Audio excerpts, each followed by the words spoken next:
as of right now, so as at this exact moment, what's today? Tuesday? I mean, I know it's Wednesday now. It's Wednesday, so it's like the day after the chapter. I thought about sitting on it for a little bit, or if I wanted to jump on the chapter right away, and I'd been sitting on a lot of the aspects of the chapter pretty much the entire day as I planned on it, and I actually figured out what specifically I want to hype about the most in the chapter, and then what I want to kind of generally talk about, and where my confusion and my questions are. So first off, the start of the chapter has a very, very important detail I don't see anybody else really talking about that I really wanted to go into, and that's that Brian is still in his dragon form, like just dragonified. We don't know exactly the rate of progression that the people turned into dragons of this way are going to be, because this is a different style than I would imagine of regular dragonification through dragon slaying magic, or the accelerated rate of like a 5th generation dragon slayer. So I'm guessing this is going to be maybe like if I had to guess, I think it'd be maybe like a percentage of capability. Like maybe this is the extent that Brian could become. And maybe the higher your capabilities, the further the dragon form of some of these guys will be. Or maybe it'll be a timer, kind of like all of them are in this state, and it's like, oh yeah, within the next 24 or 48 or 72 hours, whatever, they're going to progress into their full dragon forms or something like that. My guess is one of the two, just because I doubt that Brian is just going to be left here, and then what, he's just going to be just nothing for who knows how long. I'm fine with him being defeated. I was already surprised he was up as long as he was. Like, I did not expect him to take as many hits from Natsu as he did. And on top of that, he's, from what I would imagine, is going to be able to heal and get his power and energy back relatively shortly. Because Brian definitely, he did not seem like he was one of the bigger people, obviously. When it came down to what we've seen from Fire and Flames, I feel like the general area of capabilities is pretty well spread out. Like, Raj is nobody that's really like big, but he's one of those characters that can be an issue if he's, if he's not checked, because he has tricky power with just like illusions and stuff. But obviously there are ways to get around it, and everybody in the main cast pretty much is fine with dealing somebody like that. Whereas Brian, I feel like Brian is a little bit more tricky, but I don't imagine Brian would be that much of a problem for anybody in the main cast either. Once we get to, like, the Signario sisters wed, and clearly Lekka has some form of higher level of capabilities we're not sure fully on. Those are where obviously our bigger people are going to be at. So I'm still hoping, as well, as we get a couple more members of Fire and Flames, and it's not just from the characters that we've been shown and we're locked here. I would hope that we get a few more, just like I'm hoping that we get a few more members of Diablos. I'm still got my fingers crossed that Diablos has one of those, like we had one other member that, the master had to banish and keep in holding or something, and it's like some other really cool guy, and he's like the one guy above Kieran and only was able to be held down by Georg. That's one of those theories I'm still holding on to. I'm gonna hold on to that forever until that bit is over, because I don't think it could work with Wed. I think it could work with Diablos. We'll see. And we are gonna need, I imagine, the forces as we go, because with Merkphobia, I still think out of all of them, it was very clear that he was going to be the easiest to defeat. He wasn't on a like feral rampage as we saw initially in the start of 100 Years Quest. He seemed way more docile in comparison, and I talked about this in my last review. He was attacking Lucy almost more of like an animal, as we saw, going to eat some food. So I didn't think that he would be much in his best interest to really go crazy in trying to like obliterate her, because he's trying to eat her. So in my mind, that they're almost animalistic, but more so, I guess, set to their tone. Like they have no awareness of the current event, so all they can think of is, yeah, protect the crystal and just kind of do your thing. because obviously if he was similar to when Ferris controlled the Fairy Tale Guild, they were controlled, but they were themselves, but it, you know, aspects of their minds and mentality were shifted. It was like their alignment but was just all towards Ferris, and the guild itself, like, they still, you know, carried their own personalities and their own traits. Obviously so with Gagio and Levy, even though Gagio was being mind controlled, he still looked out for his pregnant wife. So we know there are differences to these levels of control. That's one of the things I really wish we would get an explanation on when it comes to this. And the only one we've seen is Merc, and Merc's one of the ones that's really confusing to me because we still don't know why exactly he is stuck in his human form when he is a dragon by birth. It's not like he was a dragon slayer that became a dragon, as far as we know. I know that's a theory people are talking about, but as far as we know, and what he's told us, he was dragon and always has been a dragon. I still think it has to do with, you know, Natsu's Aetherius powers doing something crazy, similar to how he burnt out Fairy Heart. So it's like if he burnt out a power from Merkphobia, and it's like his dragon power leaving him as a relatively helpless human, that would make sense to just, you know, the extent of this crazy character level breaking ability that he has and lines up with what we've seen. Again, that's still speculation. We still don't really know what's up with that. And exactly why Merkphobia, though, while he was being controlled, was able to have this his form again. Or does it have something to do with the weird lacrima that Eleftheria has? Does it have something to do with the lacrima that Igni was spreading across the continent? Like, there's a lot of questions and specifics I wish we would have for him and we would get answered. But I honestly, I did not think that his was going to be that much of a problem.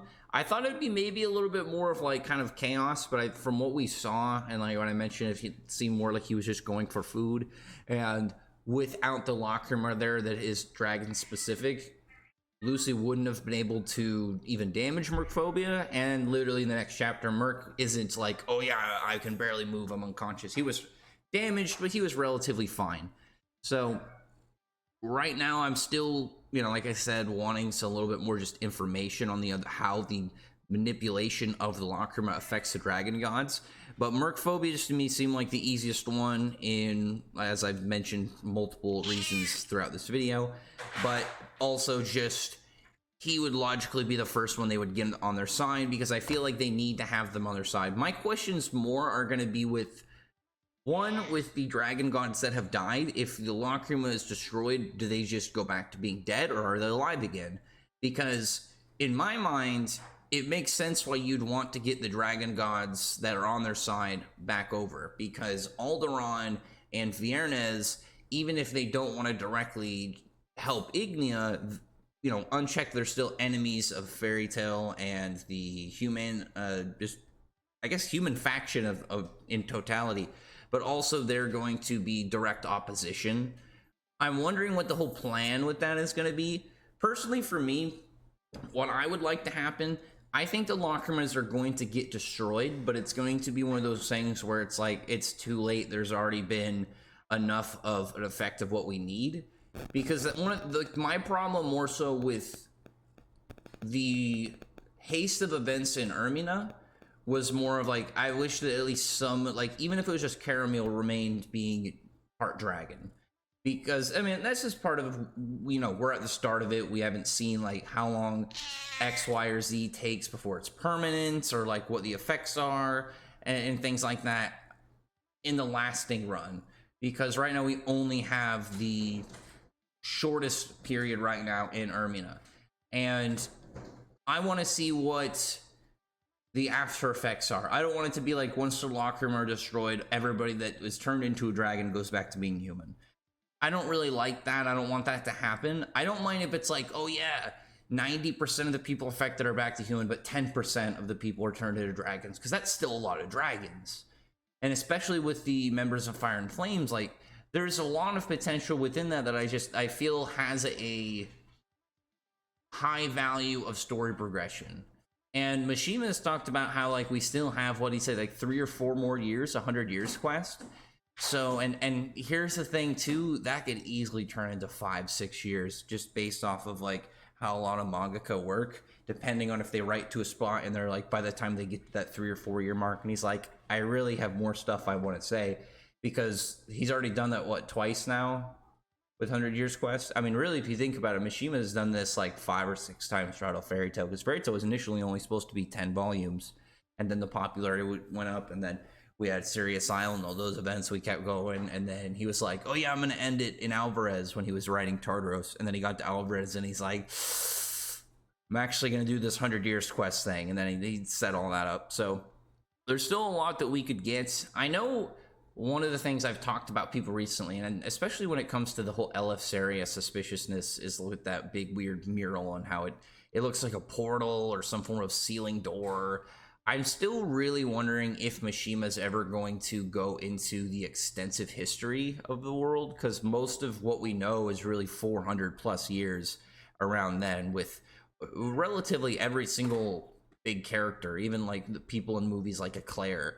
So, you know, if we're ever gonna get into that and figure out what we kind of got going on, I would imagine that humans didn't have as much recorded history back when dragons were fully active, so only characters like Igneel and possibly Alderon, maybe Selene, would be able to give us a lot of information about the ancient dragon world. Because I also doubt that there weren't mega threat characters like Acnologia or Ignia throughout history at different points in time that the dragons didn't have to take care of as a race, you know? Because they would have had to have their own problems just in general. I doubt that the idea of, you know, some power-hungry dragon is, you know, was new to Acnologia, and clearly with Alderon too, there were dragons that were already super smug and arrogant and wanted to climb the ladder. But back to it, Brian is still dragon formed. I'm wondering if we're gonna see him later. I actually would really like it if he's kind of like Kyria or maybe some like Jackal, to where we see him reoccurring, like maybe he appears again and he's further dragon transformed and he's able to push Knots a little further. I think that would be really good, because the thing with characters who exist almost to lose, it depends on their depiction. Because a character can still be really cool. Someone like Kyria, when you're seeing different sides of them, they're treated like a character. Why exactly are they doing X, Y, or Z? And we've already seen Brian succeed. We know he's capable, but it's like if we see him, you know, show up again and he's further progressed in his dragon form and he's able to push Natsu to a further extent, I think too that we could see some cool stuff from Natsu in response to that, because Natsu would probably respect the grind. I guess it's more like the combat grind, because obviously he would just kind of get more powerful just by progressing as a dragon, but still like the want to kind of come back and beat Natsu, he'd probably respect that. But Natsu now is like, you know, asking him where exactly Ignia is. Ignia is obviously, you know, going to go fight Ferris. That's the only thing that that Brian seems to know. Natsu doesn't know what to do with that. I'm hoping that we have something else going on with Natsu. I would like it if Natsu kind of took maybe like a back seat for a minute, and we had maybe some form of like, I guess like just straight like info dump bit with him. Like maybe Misfortune gives us a lot of information. Maybe we have some stuff kind of like where we find out about like the Dragonification. Like, for example, I would really like it if we see what the other characters are doing for a bit. We have some setup, and then we have Misfortune reveal something that completely turns like the tides, and it makes it way worse for the Dragonification people. Because it'd be really cool to see the Arason Six members go, you know, spread out, them join the fights, see some kind of like diversity of combat going on, and it seemed almost more like, oh yeah, it's going towards you know, right now the battle is more in leaning of either Fairy Tail or the Arason Six, and then you have, so like, you know, Misfortune reveals like, oh, every few hours their Dragonification will increase, and then bam, you have another stage increase. Maybe at that point Brian gets back up and goes to fight Natsu again. I think it'd be really cool if Natsu just is kind of like locked in this environment and he's fighting this boss that just kind of keeps getting up in higher level stages. And on top of that, I would really am hoping, my hopes for that are though, if Brian ends up with a full cool dragon form, he adopts a new name like, and it's some dragon extension, like he adds a bunch of letters and bits onto Brian or mixes it up so he's not some, you know, flaming maw dragon named Brian or something like that. We'll see. Formerly known as Brian. But Misfortune is just doing her thing, just spitting fire at Happy, upset seemingly just the world. I really like how she's drawn in some of these bits. Like, she's drawn really like with dark shading. Like, there's a part when she's talking about how like she's burnt down every home she's had, and it's, I don't know what it is, like the way that it's drawn for, it's like she's almost like a different art style for like a small portion. I really like how it like the fire aspect of her is, but her fire is really dark too, which has me wondering what's special about her, because I really don't think that she is, I don't think she's an Exceed. I really am not too sure about that. I think she might be something that like a fire spirit that took the shape of an Exceed or something. Just because I wonder, like, if she's an Exceed, how does she have this ability? Is it kind of like how you have Era and Aqua Era? There's like a Flame Era. So she is just like a rare Exceed that has like a fire element or something like that when she has her wings out. I don't know. Well, no, because we've seen her with her wings in, or I guess her wings not formed rather, and she's still made of fire. She has a really intriguing like existence in the verse that I really want to know about, because with all the other Exceed, like with Ferris, it was more of like, how does Ferris fit in if she is an Exceed? And then we found out like exactly how that worked. Whereas with Misfortune, we haven't seen an Exceed like with any abilities like this before. Have seen like Panther Lily and with, you count the existence of Sammy, they having the abilities of shifting to a battle form, but I don't think we have anything like this specifically in the direct line. I mean, like, we have Happy with like the, I can't remember exactly what it's called, but pretty much the Super Infinity Gauntlet for his spin-off where he just gained immense power, but that's a whole different thing. But Happy in here, he's just doing the Happy thing. He's for some reason really good at rizzing up all of these female cats. I've used that word in seriousness only once. This is the first and probably the only time I will actually ever use that term, and it is for Happy specifically. I feel like out of the time of it, just because it's like it's a slang that I'm not fond of, but I mean, like, it's just the way that Happy does it. He just fits all the spots, and Happy just does it as an absolute G the entire time. He's just being nice. Like, it reminds me of Gray and Juvia, because she's just upset that, you know, everywhere she goes, she's like causing fires and problems and bringing misfortune to everything. And Happy just goes up and touches her and like touches her hand, saying that he's fine, you know, that he's used to being burnt, and he says that she's Misfortune and not Misfortune. I really like just like the little bits of complete and total charm that Happy's got here, because he's instantly just walking in here, completely putting this girl's aggressions aside, and he's just fine. And now he's got like another chick under his harem. Absolute freaking guy. And then Natsu comes in and just completely punts her away, knocks this poor little cat out. And so that's going to be part of my guess, is like to where she has information that'll be useful, but like she's going to be unconscious for a minute, and then like when she comes back to, maybe she'll say something, and then we'll move on to the next part.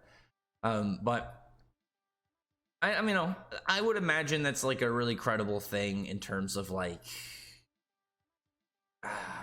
what word, like exposition, I guess, really just information exposition, is from somebody that is not really hostile, but is willing to cooperate, and it could lead up to, you know, some form of new information that, you know, we're still left in the dark about the members of Fire and Flames, their plans, this whole process of turning into a dragon. And then back in Ermina, we don't find out too much, really anything about Aquarius and Merkphobia yet, about like their past, because I mean, that's something that seemed to be kind of like nudged at, but we don't have like, I don't think it's going to be story important, but it's going to be useful in some way, shape, or form. I don't know. I just feel like it's going to be one of those aspects brought up in the story that at some point is going to be relevant, and it's going to be useful to Lucy. Like maybe we could get like a new attack, and, you know, with Aquarius unlocked and Lucy to that level. Like if she's like, oh yeah, through the water, I'm able to connect with Merkphobia for one attack and like he can just send like a surge buff of water or something. I don't know. Or like if she was able to get a special vase through Aquarius to where Aquarius could use water dragon sling magic, and it was just like this special buffed item that Aquarius can have. I don't know. I'm just trying to think it would be really cool, like as an upgrade for Lucy that she doesn't have at the moment. I'm just thinking of like how her celestial spirits could have upgraded gear. And I feel like it could make sense with Aquarius just because of that connection out through Merkphobia, as you say that she has. And you could literally just say, oh yeah, it's similar to how like she has the, I guess that's not like a jar, it's like a base.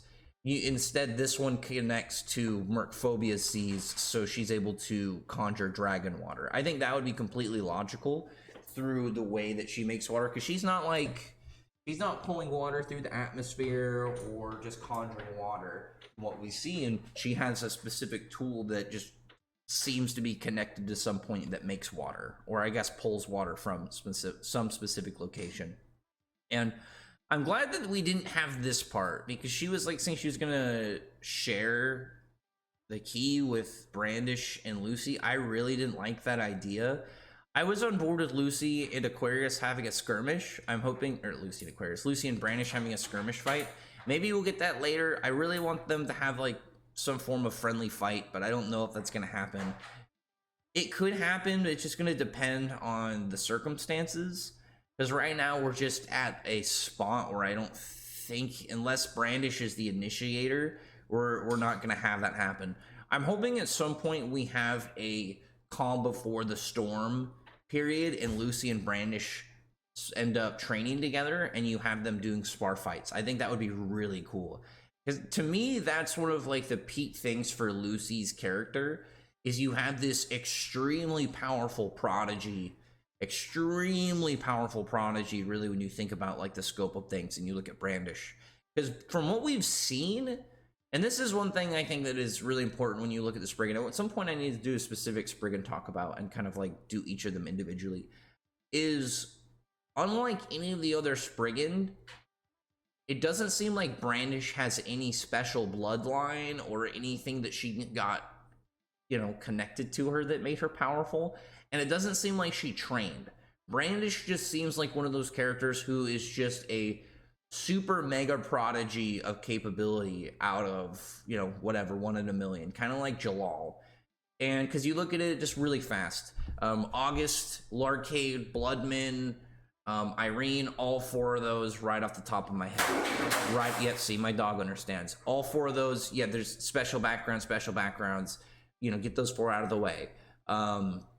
Invil's kind of like that too, but we don't really know anything about Invil's backstory.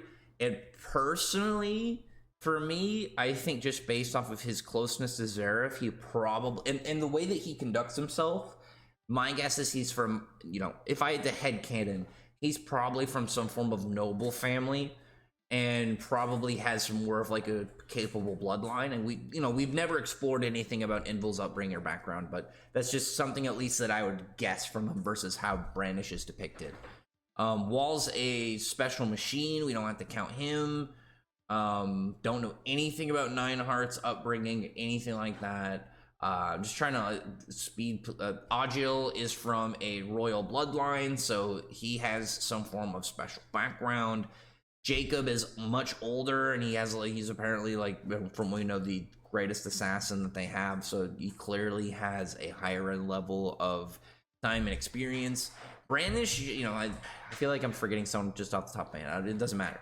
Brandish just seems to be kind of like Frieza, where her power is just her base capability of existing. Brandish doesn't seem to me like anybody who's trained. To me, I feel like Brandish would be one of those characters that only trains in terms of like strategic ways of using her power. Like when she's like, okay, I need to think of like combat strategies. Like until she actually, like it's like not in power training, it's more like power application, where she just tries to figure out ways that she can use it. But I also imagine that she's really, I mean, her powers you can use almost on anything and on the fly and in so many different directions, because it has so much range of usage that I just like, I imagine that's probably easy for her too.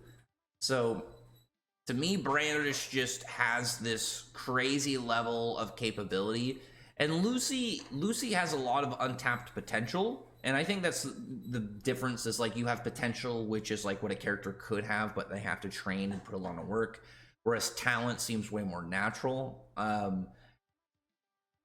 think that's like Lucy's perfect rival opponent, is to eventually overcome Brandish, another like really OP caster person with this really broken power and, you know, connected backgrounds to Lucy's mother and all this stuff that leads up to, like, power-wise, that it's like Lucy's biggest person to overcome. And obviously there's like a bigger person in terms of like celestial spirit magic. We don't really know exactly where Layla was at, but as far as you know, Anna was like the greatest celestial spirit wizard. And Lucy, it's like hard for Lucy to get into a spot where she's gonna like have to overcome Anna. I just imagine like by the end of the series we can just say she is, based off of like whatever end of series things Lucy will do.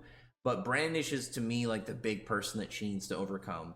When is like set up for that with Urza? I'm curious if we're gonna have anybody like that for Wendy or Gray. Maybe Lekka for Gray, but Gray right now has had no interactions with Lekka whatsoever. Maybe Mishima's saving that, I don't know.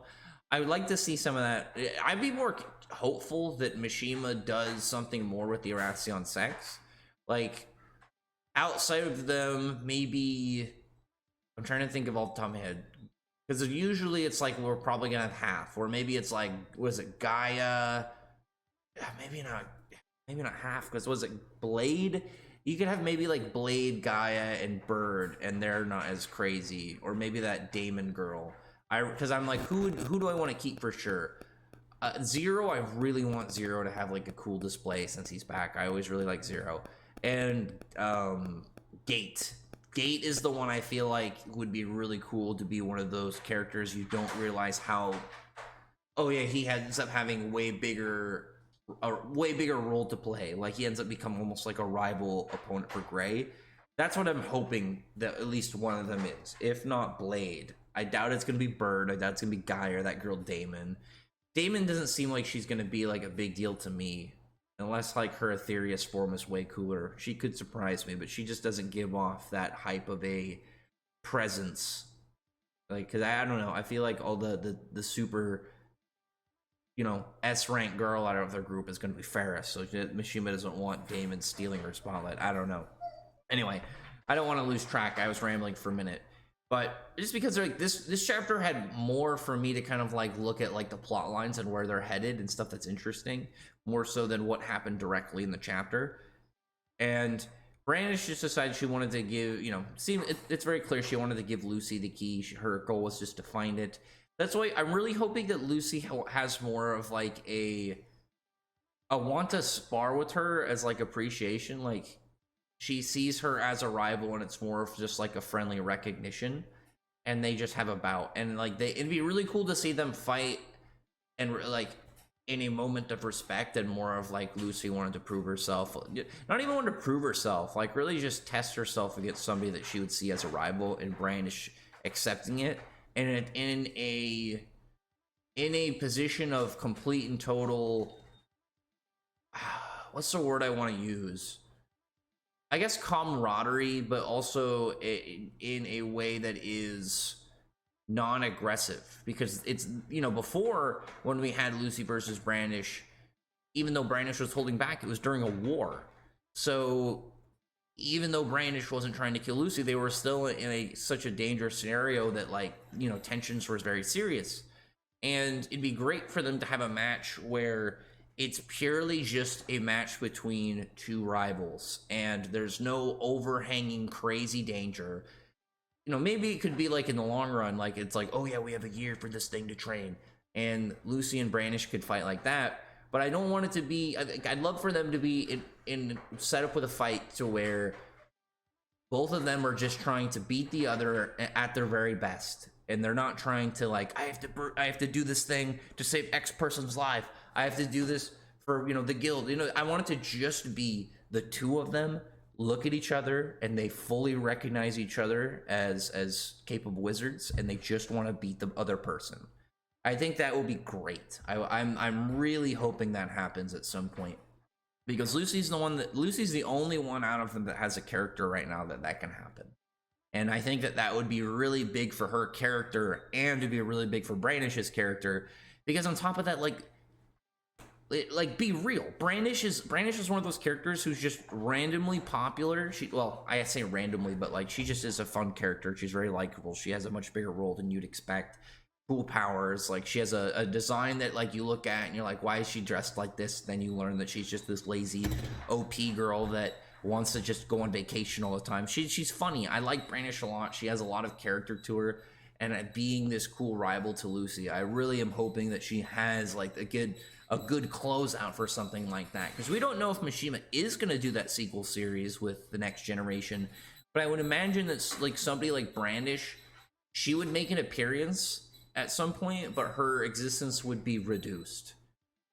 Because at that point, I would imagine like it would be like introduce Brandish's child and to see whatever weirdo she spawned.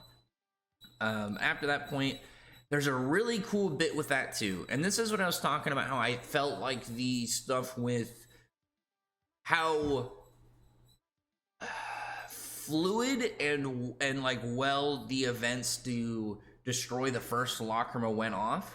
Seemed like sweet, we got it, like we got the first one down. Like it was one of those ones where it felt like it was too smooth, and then we get this bit and like Lucy's talking about how like she's crying tears of joy, she was happy about being with Aquarius again, but there was only what is the exact word she says, but having her there felt like such a matter of course that I mostly just felt relieved. She's just happy in the moment, and she hadn't really known, it says like she hadn't really known what it was to come. Would she have been so happy? And I think that's really cool, because it's like, if I knew what was going to happen in X amount of time, we don't know what's going to happen if it's like in a day or a week or whatever of the span of events. Excuse me, listen, I know you're excited, but we're talking about stuff. Within that span of events, would she have been in such a happy, like in the moment thing? Because I think that's really cool, because it puts you in a moment of like, yeah, cool, we're in a really good moment, and it's cool that we're enjoying that, but looking back, we're not going to be able to be as happy about it. And it reminds me of going into, it's a little hard because obviously you had the filler arc right before Tartaros, but it's like that episode where you have Xerath and Mavis meet, and they add like that filler bit in with that big weird goofy frog or kappa or whatever it's supposed to be. And then at the end of the episode, when it's like seemingly just kind of like some silly goofball stuff, you end up having Mavis and Xerath have their meeting together, and Xerath talking about causing this mass genocide and all this extreme extermination of mankind.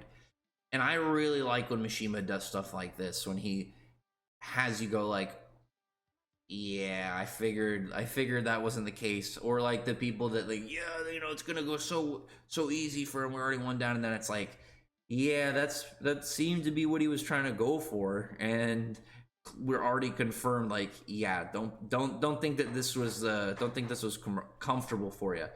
This was one of the parts that I thought was very strange. So we see the giant Lacrima mega mountain where Urza is, right? And another thing too, I'm curious to know what the plans really are going to be to destroy the other ones, because I don't think anyone's talked about the difficulty seemingly of destroying them. It took Lucy in her Taurus star dress, which Lucy in her Taurus star dress, it's hard to really scale for physical capabilities of really like what it sits at, but it's Lucy already, who would be spring level in terms of physical strength. She's buffed by she was not, I guess that's really the where to put it at too, because I was trying to think of the full scale of it. Lucy was not put at Brandish's full size. She was not put at the max size that we saw when she made Gajo like 70 miles tall to fight Alderon. Lucy was maybe, I want to say like a few 100 feet tall. Still like a large increase, but like the thing about how Brandish's magic works, Lucy is proportionally that.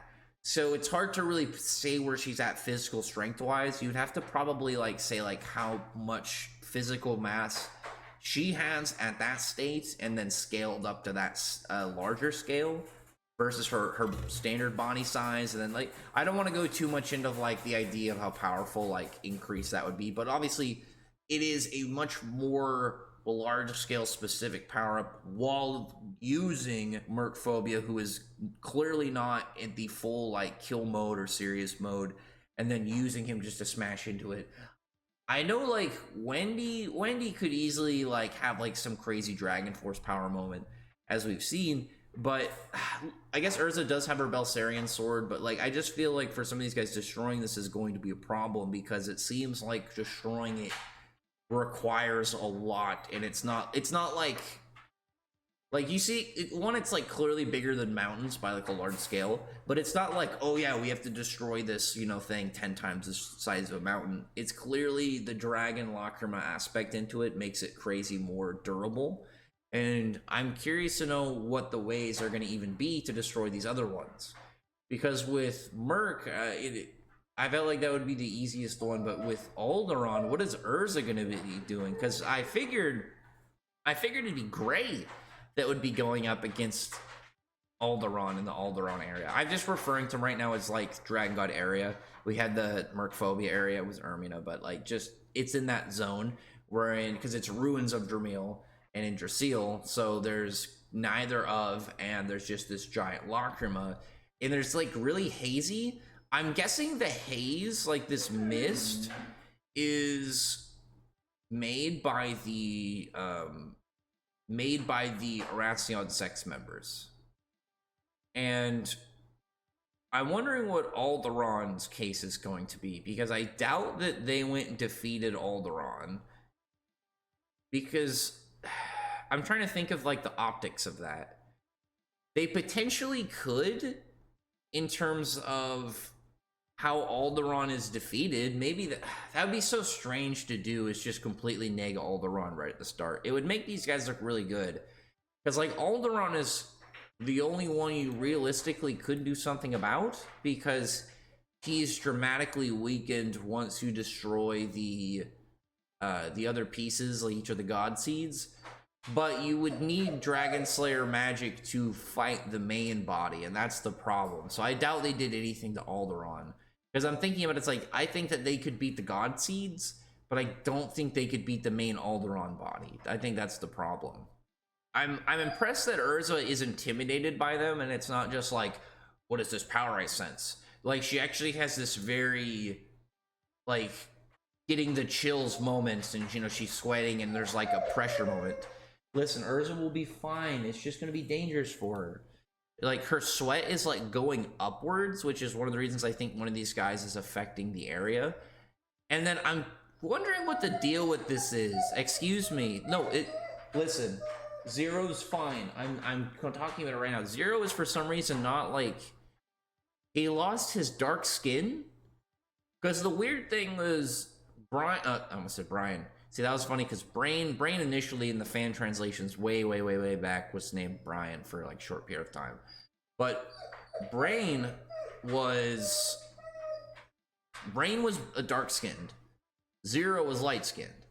Once we got Zero back in the Arason Six, his skin was dark, and I would guess that Brain, like if he get loose the seals and Brain shows up, and if it's the way of that, maybe his skin will turn back light. I don't know exactly what the plan of that will be. Maybe one is is just an error. Maybe it'll be like a thing where he'll gain it back as he loses the lines.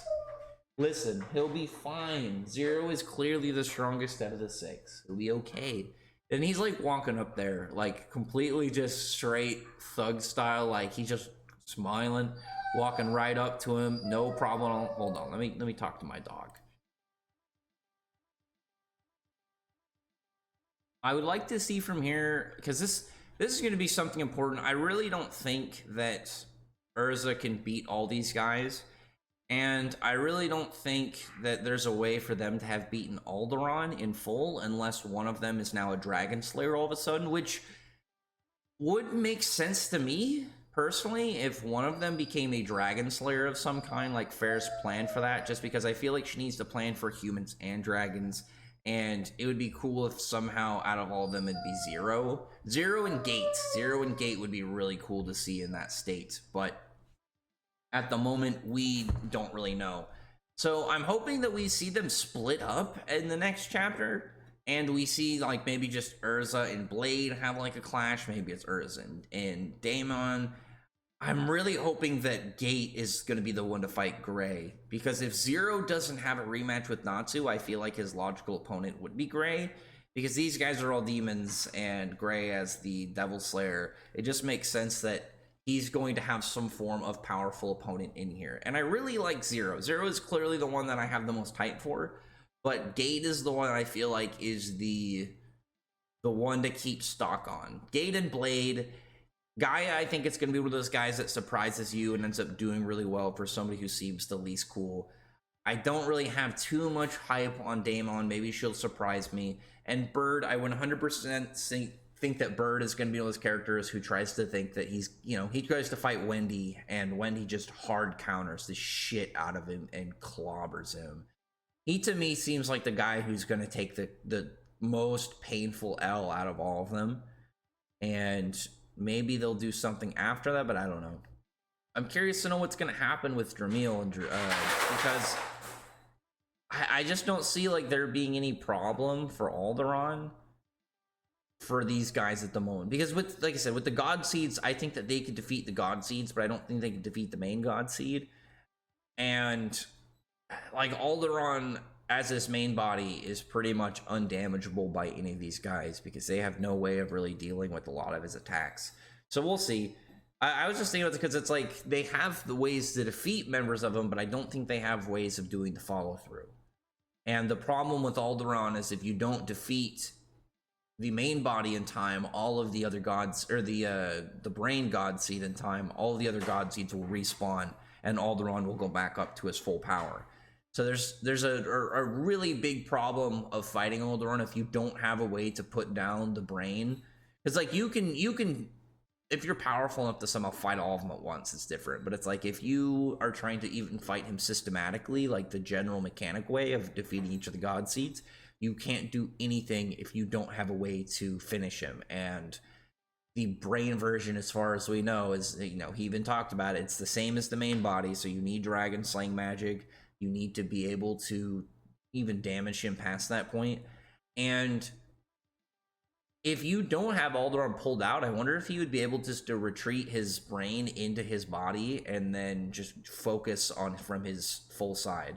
Because part of the problem that he had with Natsu and Gajil is the mechanic-wise from how he uses his brain is he has, and this is one of the reasons that I think that it makes sense from a standpoint of how they were fighting him too, but also how Alderon is like OP, but he has some areas where he is not able to work at full capacity. Is that, as we saw, he has to either be in the brain or his full body. He can't be in the full like control of both at the same time. Because once he was fighting Natsu, his body kind of like could do stuff on its own, but he wasn't able to tell what was happening when Gajil was attacking him. Versus once he switched into that, his brain kind of operated almost by itself, and it didn't have the same level of capability when he was having to switch between the two sides and like operate from both sides.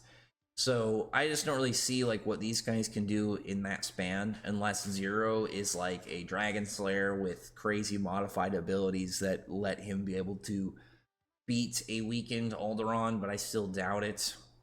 We will see. Like, this was a very unexpected way to end it, because like I didn't expect Urza to be over here. I expected Urza to be fighting Celine, Wendy to be fighting Viernes, and Gray to be fighting Alderon. And I'll be really surprised if Wendy fights, or if Gray goes to fight Celine. So logically, I feel like Wendy's gonna be over to deal with Celine, and which will be really useful with all the Dragon Eaters if Wendy is able to help them and do enchants with them. But otherwise, Gray against Viernes, which is really interesting, because what's that going to do with Gray's potential alchemy arc. That like Gray keeps having stuff teased, but we don't really know exactly what Gray's going to be doing in this situation. Because right now, I feel like Gray might be in one of the harder spots out of everybody, because he has no way of doing anything to Viernes. He doesn't have, I feel, any like characters in waiting, because with everybody else, you have a potential character for backup. Like Wendy could have Haku, Urza could have Misaki, she could have Kiria pop up, because I figured like Kiria can work for Urza or Lucy, but Kiria could pop up. There are characters that could show up to assist, and people like obviously Jalal is like a constant, like just, you know, is what it is. But with Gray, there's nobody really for Gray. I'm very curious. Like Gray has easily right now has potential, like the, I can't say for sure because we haven't seen it, but like the highest potential of interest for like what he's going to be doing. Because with Wendy too, I like Wendy, like Wendy's area is way more, I don't want to say predictable, but like in a good way. Like Wendy having kind of like one of those power accumulation moments where she thinks over everything that she's done in this 100 Years quest, and she reaches like, she's able to fully grasp her like full potential, kind of like a moment, and we're able to see Wendy like at her full capabilities, no hold back. Because one thing too is all of the main cast are going to be alone as far as we know. Like some people could show up, but like unless somebody specific arrives, they're going to be alone. So somebody like Wendy, I'd be very curious to see what her plan is going to be when nobody else is around to help her, because she also doesn't have Irene anymore. So what is her plan going to be? And Wendy has a really gross potential for like what she can do just by being an enchantress, because enchanting magic is one of the most versatile magics in the entire series. But Gray's is just so intriguing. It's like, what is going to happen with alchemy to him? What is he going to do with that? Is he going to pursue any of that at all? Is he going to try and pursue further into his Demon Slayer arc and unlock some new ability to do anything there? I don't know. I'm so intrigued by where his will go. And we end up seeing Urza before him, and like Urza dealing with the members of the Arason Six, which is really interesting. So we'll see what they're going to do when it comes to the next chapter or so of actually demonstrating something. I would love to see some form of utility power. I don't want Urza just to fight this dude, like any of these guys in a group. Like personally for me, I would love it. So Gate, I'll just pick a guy. Gate is able to be like, oh, through, you know, they're like, oh, you're gonna try and, you know, if let's just say this, I'll pick this. Urza's like, oh, you're gonna all gang up on me, and he's just, you know, you have Gates like, nope, but you're the gate for what our plan is or something, and he does an ability, or like it hits Urza kind of like how Gear's ability works. It just forms on her. It's not like non-offensive, so it's like one of those powers where it doesn't have to hit, it's just directly on her, and it opens portals to where all the other cast members are, and the members of the Arason Six disperse.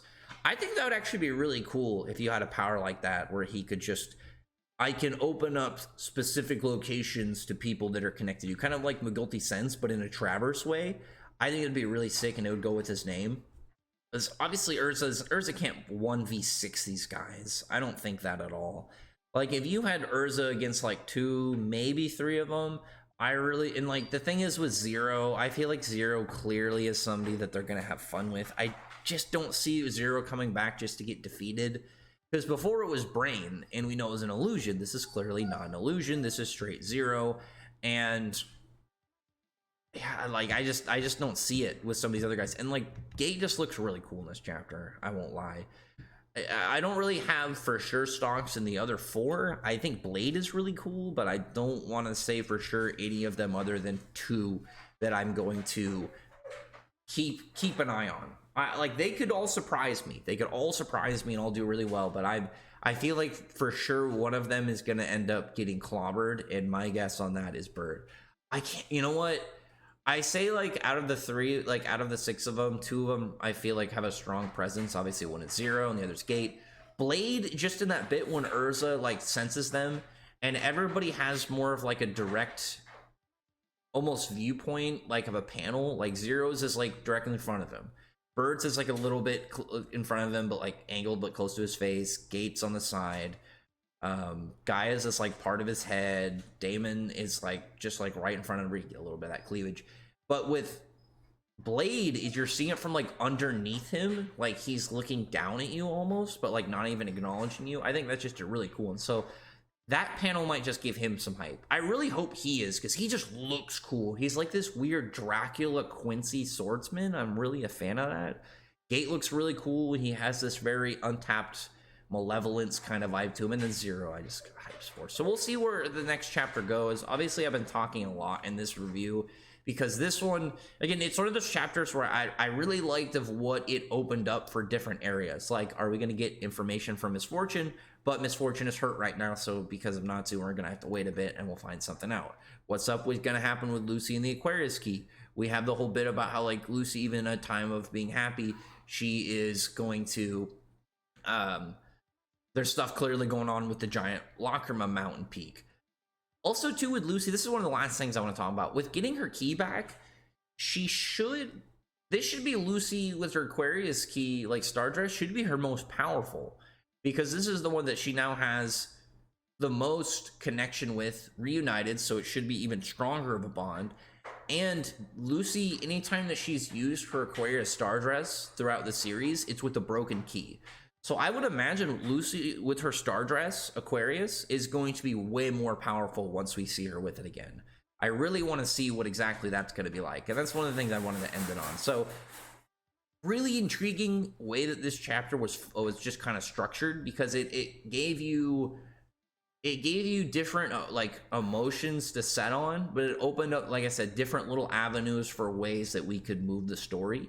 But also a lot of surprises, like the weird stuff of, like, you know, the ominous foreshadowing with the events to come, and the whole bit with the Arason Six showing up and Urza being clearly in a bad scenario right now. But we'll see. Other than that, comment below. Tell me what your thoughts are about this chapter and what you think is going on right now. I really want to just see what the Arason Six is capable of and what we're going to be doing with them. Because, like I said, I wouldn't be surprised if one of them, or maybe even two of them, end up being, you know, fights, but not really big on character. But I'm really hoping the three right now are going to end up being really cool.